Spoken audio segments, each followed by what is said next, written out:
আসসালামু আলাইকুম, সবাই কেমন আছেন? আজকে ভাইয়া রান্না করবে হচ্ছে রুই মাছ। দেখুন কত বড় একটা রুই মাছ নিয়ে চলে আসছে। তারপরে রুই মাছটাকে ভালো করে কেটে কুটে পরিষ্কার করে ধুয়ে রান্নার জায়গা লেপে পুছে তারপরে বাসনগুলা ভালোভাবে ধুয়ে নিয়েছে।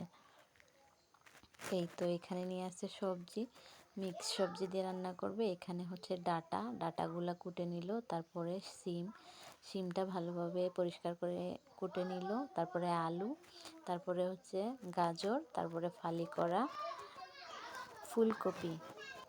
এইদিকে কাঁচামরিচ ভালো করে টেলে নিয়েছে, তারপরে কাঁচামরিচ বেটে নিয়েছে, পেঁয়াজ বেটে নিয়েছে। এইদিকে মাছগুলা একে একে সবগুলা ভালোভাবে মাছগুলাকে ভেজে নিয়েছে, ভেজে উঠিয়ে রেখেছে। এখন তো মশলা কষানোর পালা, একে একে সব দিয়ে মশলাটা কষিয়ে তারপরে মরিচ যে বেটে রেখেছিল ওই বাটাটা দিয়ে তারপরে রান্নাটা কমপ্লিট করে নিল।